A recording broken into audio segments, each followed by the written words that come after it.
Mpote Bandeko, Liman Talk About. La Chine a rouvert ses frontières et les étrangers vont enfin retourner en Chine. Quel miracle! Mais avant de poursuivre cette vidéo, n'oubliez pas de vous abonner, de liker et de commenter, mais surtout de cliquer sur la cloche de notification.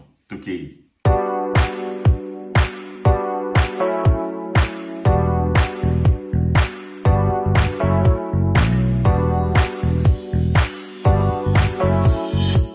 Enfin, la Chine s'est décidée de rouvrir ses frontières pour accueillir les étrangers après plus de 3 ans pendant que le monde entier avait abandonné. Le monde entier avait accepté de vivre avec cette maladie, mais ce n'était pas le cas en Chine. Surtout actuellement, nous vivons avec l'opération Zéro Covid. Ce qui veut dire les restrictions, ça continue, les quarantaines, ça continue et ça ne sera pas facile non plus le retour des étrangers en Chine. Mais aujourd'hui, c'est possible. Comme dans ma ville, il y a déjà des Russes qui sont revenus. Alors du coup, il y a beaucoup de pays d'Afrique qui sont validés pour retourner en Chine. Il y a aussi les Congo-Brazzaville, quelques pays d'Afrique qui sont validés, quelques pays d'Océanie, d'Europe, d'Asie, d'Amérique du Sud et de l'Amérique du Nord. Alors, dès à présent, nous allons lire ensemble ce que l'ambassade de la Chine en République démocratique du Congo a dit.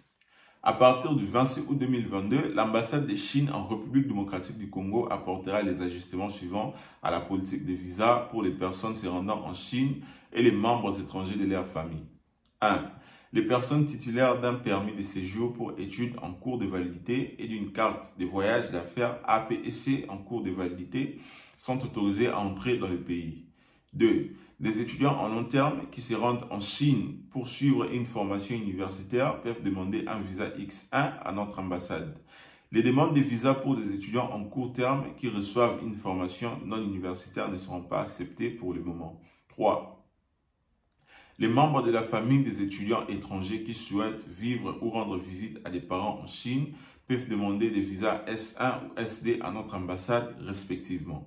Pour demande spécifique, veuillez consulter les centres de visas chinois à Kinshasa. Comme c'est précisé dans le message, à partir du 26 août, aujourd'hui nous sommes au mois de septembre, du coup, préparez-vous surtout pour les nouveaux diplômés. À la prochaine vidéo, je parlerai de ce qu'il faut faire, de ce qu'il faut arranger, les documents qu'il faut faire pour postuler à la bourse du gouvernement chinois. Vraiment, la Chine va redevenir comme avant. Nous espérons 2023, tout va revenir, les frontières vont s'ouvrir complètement et espérons qu'il n'y aura pas trop de restrictions. En tout cas, soyez déjà les bienvenus. Moi, je vous le souhaite en avance.